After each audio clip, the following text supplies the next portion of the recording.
guys, welcome back to my channel. Today I'm going to be sharing with you my top 10 favorite reads of all time.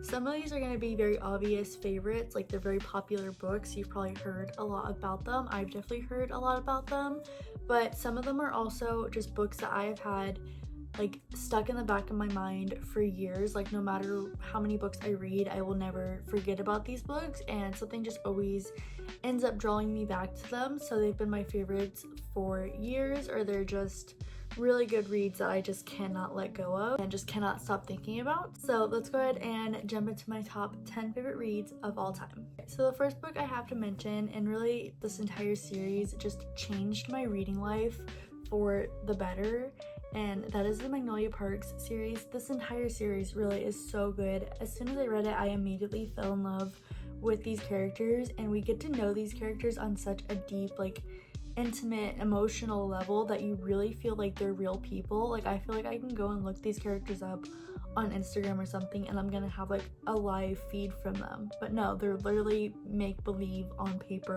I really love the style of writing, the way that the story is kind of being told to you, but then you're also like experiencing it with the characters. Like there's lots of dialogue, but then she's also like giving you inner monologue, inner thoughts and stuff like that between the characters, and I just really love that. I fell in love with these characters. This book specifically is my all-time favorite from this series. I feel like this was a very big turning point in Magnolia and BJ's relationship, and we still get strung along a little bit, but we get a lot more information and reasoning and stuff like that, and a lot of emotional damage that I am still recovering from, if I'm being honest. So I absolutely love this book. I love this entire series. If you read Magnolia Parks, you know that BJ and Magnolia's relationship is so chaotic, so emotionally exhausting, but also so addicting. The relationship is so tender and toxic at the same time that I literally could not stop reading, and I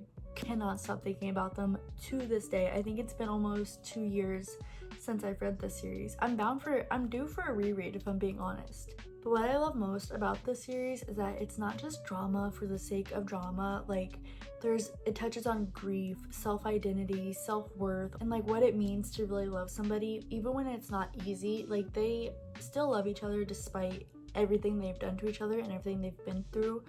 And I feel like that was what I really took away from this book. So I absolutely love the series, and there are so many beautiful quotes in here. So if you love beautiful writing that you can sit there and annotate, then definitely check out Magnolia Parks. And then the next one I want to talk about is another very obvious favorite, and that is Kingdom of Ash by Sarah J. Maas. This is the last book of the Throne of Glass series, and I don't think I have ever read a book as emotionally devastating and incapacitating as this book.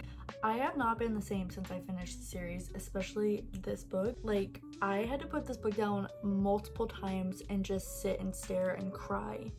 So I can't say too much because it is the last book of a series. I feel like this book is a lot more than what it's like niched down to be. Like I feel like everyone's like, yeah, it's a romantasy. Like no, it's so much more than a romantasy. Like please, like if you haven't read Throne of Glass, you're missing out. Like you need to get to work. I know it's long, I know it's scary and intimidating, but please, you will not regret reading Throne of Glass series, and when you get to this book, it'll be so worth it, I promise.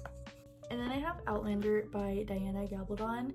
This is actually a book that my grandma told me to read, and it did not disappoint, to be honest. This book is historical fiction with romance. I absolutely fell in love with the series and these characters. I'm not much of a historical fiction reader. I prefer like contemporary fiction, contemporary romance. I don't really like historical fiction. I feel like it's too history lesson-y for me.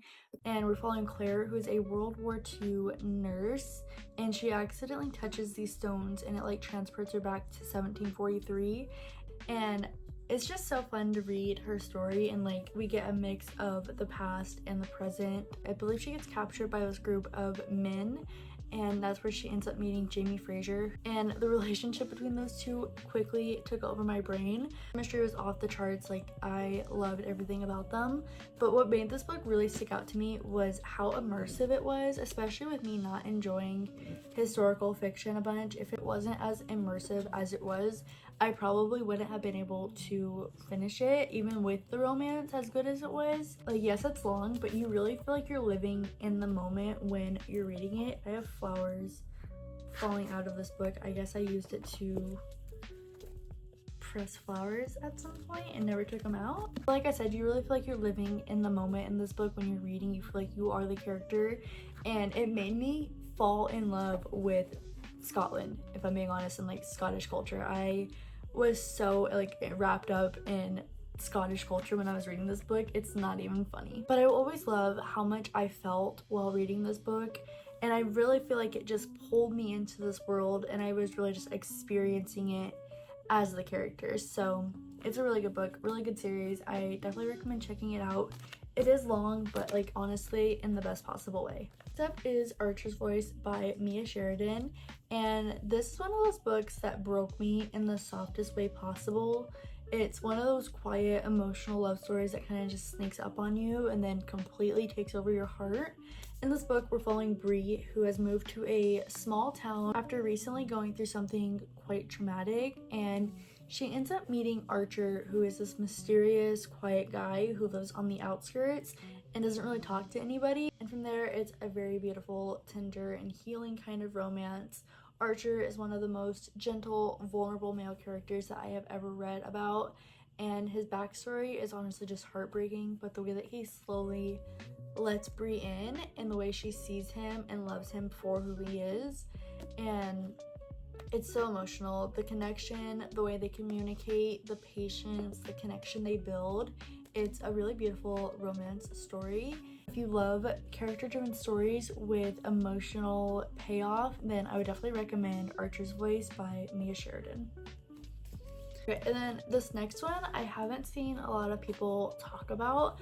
I honestly haven't seen anybody talk about it, but that's The Marriage Plot by Jeffrey Eugenides. Jeffrey Eugenides is the author of The Virgin Suicides, and I found this book at a thrift store, and I'm so glad I picked it up because it was so good. But it's one that has really stuck with me for years.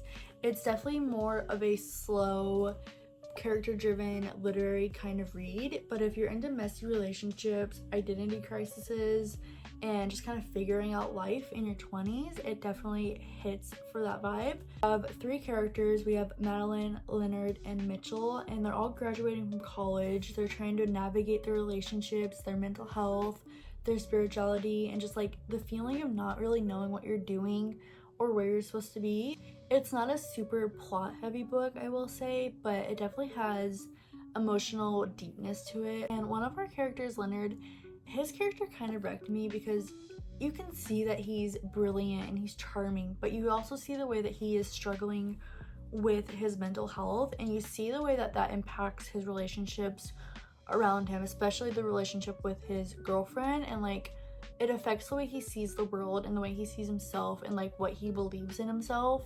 And it's so real and so complicated. I wouldn't say this book is for everyone, to be honest, but if you like more introspective, layered story about people who are just a little lost and trying to like hold it all together, I would definitely recommend The Marriage Plot. Like I said, this book has stuck with me for so long, and I would love to do a reread on this book as well. Okay, and next up, I have a book that I think I read in middle school. I don't think that's an appropriate age to have read this book. I'm not too sure, to be honest, but that is Looking for Alaska by John Green. This book just got under my skin for some reason. It's about Miles, who goes off to this boarding school, and that's where he meets Alaska. She's wild, smart, and kind of mysterious. Kind of never know what she's thinking, and that kind of just makes her character a little more fascinating and interesting. I feel like this book wasn't just about the tragedy that happens, even though that's a really like big part of the story. I feel like it's more about like the messy part of growing up, like all the messy stuff that comes with growing up. like figuring out who you are, what you want, all that kind of stuff. It's about friendship, love, heartbreak, and just trying to make sense of everything when life is very confusing or feels very confusing. But what really stuck out to me in this book was how raw and real the characters were written, and you really feel their hurt, you really feel like what they're going through. The characters are really just trying so hard to understand themselves and each other, and I just love books that explore like topics of existentialism and like human relationships. Like the main thing that this book taught me, even though I read it like at such a young age, is that it's okay to feel a little lost sometimes, and that like not everything has to be figured out all at once. So I feel like everybody's read this book by now. If not, like definitely check it out. It's definitely a good read. It's only like 200 pages. John Green is one of my favorite authors. He has been since middle school. So yeah. I honestly did not expect to include a mystery thriller in my reading wrap up. I'm just not a big mystery thriller reader. I obviously read a lot of fiction and a lot of romance and fantasy. I read this book like 10 years ago, and I swear it is my favorite like mystery crime book, and that's The Girl on the Train by Paula Hawkins. Rachel, who takes the same train every day and becomes obsessed with watching this couple from the window seat, and then the woman that she's been watching ends up going missing and things get so complicated. What's really interesting though is that Rachel is an unreliable narrator. She struggles with memory loss and alcohol addiction, so you're never totally sure like what's real and what she's like twisting or like forgetting. So it makes the whole story super suspenseful because you're constantly like questioning what you're being told, and you're constantly questioning your main character. Story switches between different perspectives, which adds to the mystery and kind of keeps you guessing, but it is definitely dark and twisty and explores topics like addiction and obsession. But if you are into mystery crime, mystery thriller type of books, I would definitely recommend The Girl on the Train. I feel like it's a must read, and it's definitely a page turner, so, and it's not even that long. But next up we have Diary of an Oxygen Thief by Anonymous. This is a very short read. There's actually 3 books in this series, and I really like them all kind of equally, and they're all fairly short. So this is not your typical love story. It's written like a raw, brutally honest diary from a guy who admits that he's like emotionally abusive and kind of a jerk, but he's also like got issues and he's deeply broken and hurt, and the narrator is self-aware. He's angry and a messed up guy who reflects a lot of his past relationships and pain that he's caused and pain that he's felt onto others and onto girls especially. But what really hit me about this book is how it dives into like the deeper, darker side of love and relationships, like the way that people hurt each other, sometimes often on purpose, sometimes without even realizing it. But it's honestly kind of uncomfortable to read it sometimes because the narrator doesn't try and like sugarcoat anything, which honestly makes it really compelling and even poetic in kind of a weird way. And the writing is very simple. It feels like you're getting an unfiltered look into somebody's mind and like their flaws and their regrets and their bitterness and their anger. But the story moves between his memories of his past relationships and who he's trying to be now, and like how he can take that into future relationships. It's definitely a dark book, but if you're into stories that kind of explore the messy, painful side of love, then I would definitely recommend checking it out. I feel like that's what most of these books have been about today, is like the messy, painful side of love. That says a lot about me, but it's just so honest and so different from anything else that I really read, and because of that, I feel like it's worth checking out. I want to include a quote from this book, and that is, "I am an oxygen thief. I take up space that could be better used by someone else." And I love that quote, and that's kind of like the whole story for this book. So definitely check this book out if you're into that kind of stuff. Okay, next up I have Persuasion by Jane Austen. It's about Anne Elliot. The story follows her as she reconnects with Captain Wentworth, who is somebody that she was engaged to 8 years ago, but broke it off because her family told her that she should, because he didn't come from money or anything, and he didn't have a name for himself. and now he's like back in town and he's a captain, he has wealth and everything, and she never got over him. She always still loved him, so we get to see them reconnect. And what I love about this book is how it's all about second chances, regrets, and really what matters in life is love. And Anne Elliott's journey was just so relatable to read about. She's kind of insecure and flawed, like she knows that she made a mistake and she wishes she hadn't let other people's pressure influence her decisions as much, so she's very reflective in that sense, but she's also sometimes insecure and like afraid that he moved on. But I feel like the story does read a little slower and it moves at a slower pace than some of Jane Austen's other novels. I feel like this one was less about like drama and more about like quiet moments and like the weight of unspoken feelings for each other.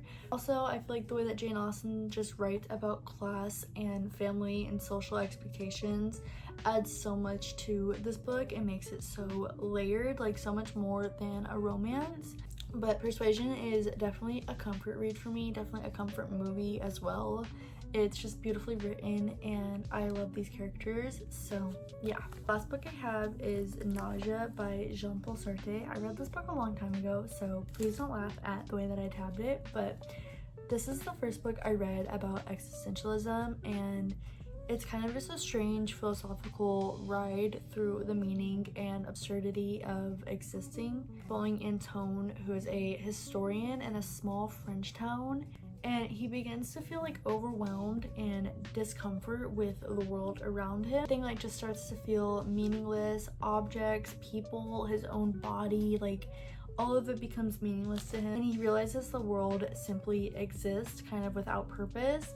And the realization that he has is just deeply unsettling, and it kind of just takes you through his experience with existentialism. It's definitely not an easy read. It's introspective and philosophical in like a brilliant way, but it also can be a little bleak at times and a little boring at times because you're just getting this dude's like inner monologue. I feel like what the author was trying to say with this book is that life really has no meaning until you give it one. And if you're into like existentialism, I would definitely recommend starting with Jean-Paul Sartre. So definitely an interesting read and definitely one that has stuck with me for a long time. And I just love an inner monologue. I love inner thoughts. Like that's what most of these are just like his inner thoughts. And I'm just like, damn, I wish I would have thought that first. I feel like any of these quotes that I go back to, I still relate to it and I still enjoy reading. So definitely would love to do a reread on this one as well. Maybe fix the way that I tabbed it because that is so ugly. The way I tabbed it is so ugly. So before I go, here is all 10 of my favorite books that I talked about today. I hope you found some new book recommendations or just enjoyed listening to me rant about my favorite books. Either way, thank you so much for watching and I hope to see you in my next video. Bye!